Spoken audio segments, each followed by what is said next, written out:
A newspaper reporter stares at photographs from disasters spanning 70 years. The Hindenburg explosion, a California earthquake, a train derailment, and the same man appears in every single one, always escaping seconds before hundreds die.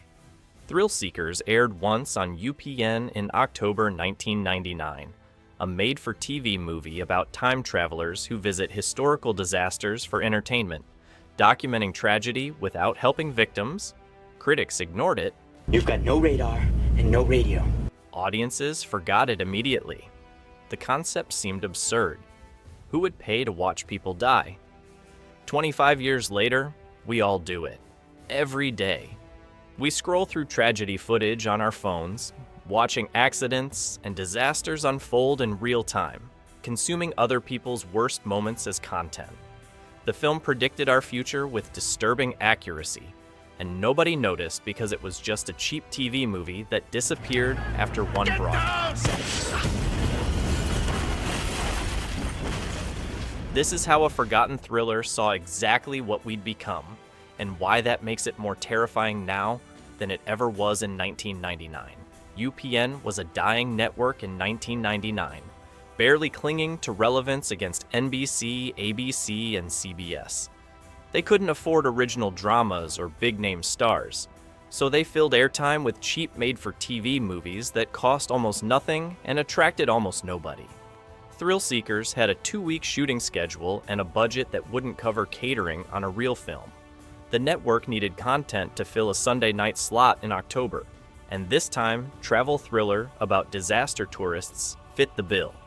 Air it once, maybe get decent ratings, move on to the next forgettable production. Casper Van Dien took the lead role because his career was already sliding.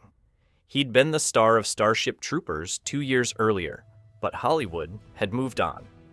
TV movies were where actors went between real jobs or after their moment had passed. Van Dien played Tom Merrick, a reporter investigating mysterious deaths connected to historical disasters. Catherine Bell, from JAG, signed on as Merrick's colleague. She was between seasons on a hit show, taking work to stay busy, probably not expecting this throwaway movie to predict anything important about human nature. The premise, time travelers visiting disasters to watch people die, was too sophisticated for TV movie format. Networks wanted simple stories that could be interrupted by commercials without losing viewers. A thriller about the ethics of observing tragedy required attention that Sunday night audiences scrolling through channels weren't prepared to give. Marketing was non-existent. A few TV guide listings, maybe a commercial during other UPN shows, nothing more. The film aired once in October 1999, possibly got one rerun at 2 a.m., then disappeared into the network's archives. No DVD release followed. No streaming deal materialized. It became a memory for the handful of people who'd happened to watch that specific Sunday night. For most of its existence, Thrill Seekers was practically lost media, technically available but impossible to find legally. VHS traders kept it alive, copying tapes and mailing them to other collectors who'd heard rumors about that disaster tourism movie. But the concept was disturbing enough that someone should have paid attention. Tom Merrick discovers photographs showing the same people at the Hindenburg disaster in 1937, a San Francisco earthquake in 1906, and a modern train crash.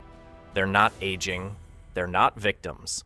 They're spectators who appear moments before catastrophe, document everything, then vanish right before people start dying. These aren't time travelers trying to prevent disasters. They're tourists, paying customers from the future visiting history's worst tragedies, like we visit museums, watching real people die in real time as entertainment. The Thrill Seekers company sells packages. Witness the Titanic sinking. Watch Pompeii's destruction. See the Chicago fire up close. You can't change anything, can't save anyone. Just observe, document, and escape before the body count rises. The film asks a question that seemed absurd in 1999. If you could safely witness history's most devastating moments, would you? Would you stand on the deck of the Titanic knowing everyone around you will drown while you walk away untouched? Audiences in 1999 thought this was impossible science fiction. The idea that people would pay money to watch strangers die seemed too dark, too cynical about human nature. Nobody would actually do that. Fast forward to 2025. We all do it, every single day. How many videos of car accidents have you watched this month? How many building collapses, plane crashes, natural disasters? We scroll through tragedy footage on Facebook, Twitter, TikTok, real people dying or suffering, and we consume it as content between cat videos and recipe posts. Phone cameras come out during accidents instead of helping hands. People film strangers having medical emergencies for viral content. Every mass shooting, every war zone, every natural disaster gets documented by bystanders who prioritize footage over assistance. We've become exactly what thrill seekers predicted. Disaster tourists in our own timeline, consuming tragedy as entertainment. The horror wasn't the time travel, it was recognizing ourselves in the tourists. The production nobody remembers 14 days. That's how long they had to shoot an entire time travel thriller with multiple disaster sequences. Vancouver locations doubled for various time periods because the budget couldn't afford proper historical recreation. Casper Van Dien performed his own stunts not for authenticity, but because hiring stunt doubles cost money the production didn't have. The disaster sequences mixed stock footage, actual historical film of fires, explosions, crashes, with newly shot material of actors reacting. Director Mario Azzopardi became expert at making cheap look expensive through quick cuts and strategic camera angles. You never saw the full disaster, just enough to suggest scale while hiding budget limitations. Catherine Bell's character was originally written as the concerned girlfriend who waits while the hero investigates. Bell read the script and demanded rewrites. She wanted to be the investigator, the one solving the mystery alongside Van Dien, rather than standing around looking worried. The producers agreed, because losing her meant finding another actress, which meant delays they couldn't afford. The time travel device was a watch.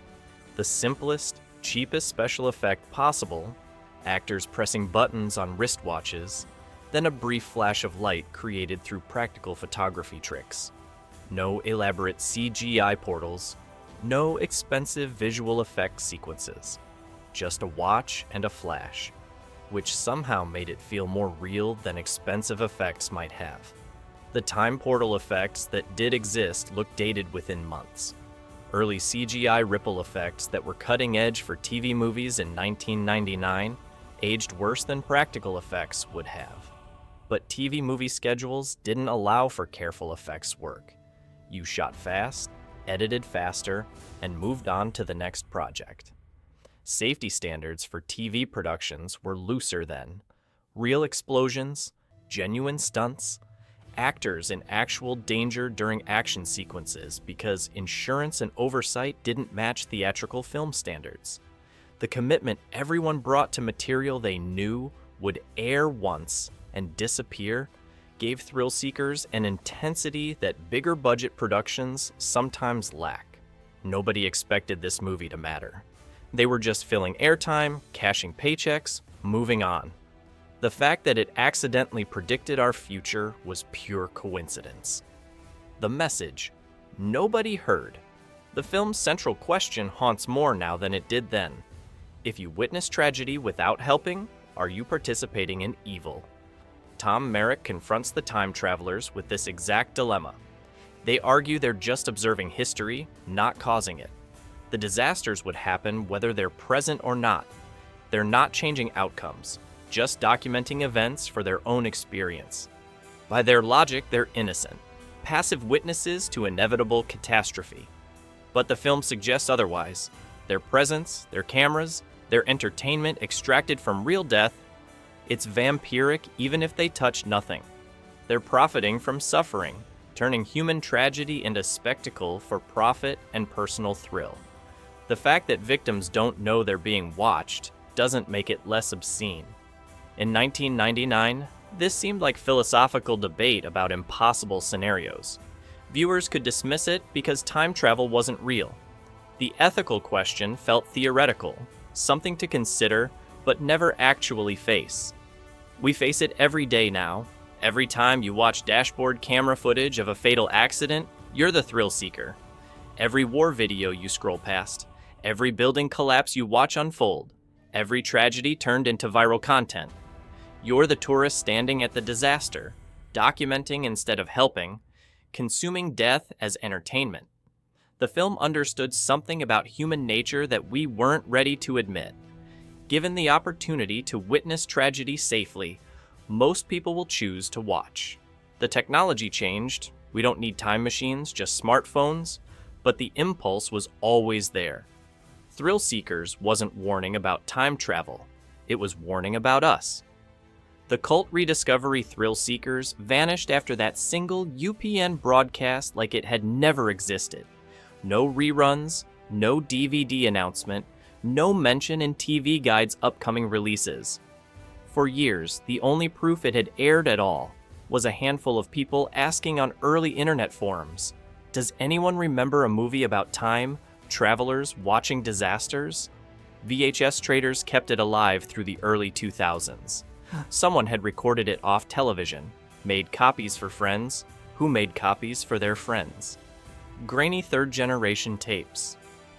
Circulated through collector networks, traded alongside other forgotten TV movies, and lost episodes of canceled shows. A bare-bones DVD finally appeared in the mid-2000s, released by a budget label that specialized in obscure titles. No special features, no remastered picture, just the film transferred from whatever master tape still existed. It sold maybe a few hundred copies to completists and people who'd been searching for years. Streaming services never picked it up. The rights were tangled, the film too obscure to justify licensing costs, the star power too faded to attract viewers. Thrill seekers remained trapped in that space between forgotten and lost, technically available, but practically invisible. Reddit occasionally sees threads asking about it. Does anyone else remember this? Followed by a dozen replies from people who'd seen it once decades ago and could barely recall details.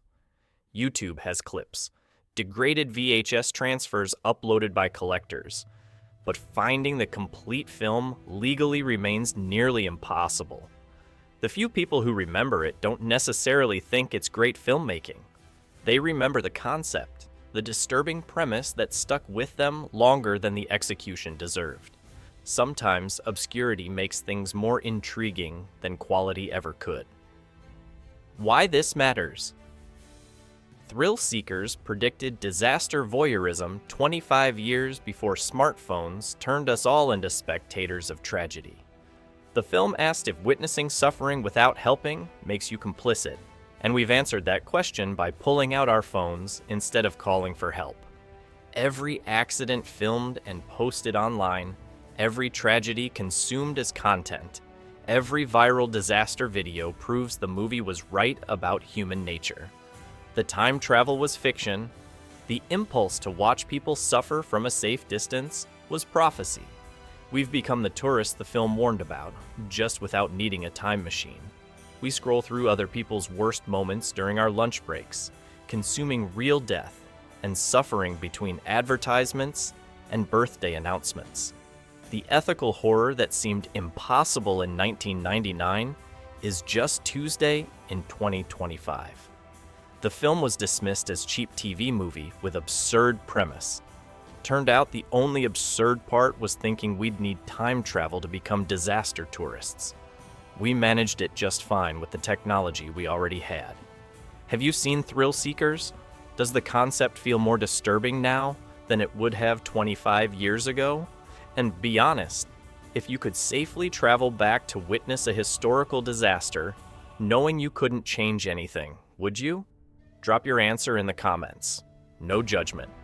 The film suggests we all know what we'd really do.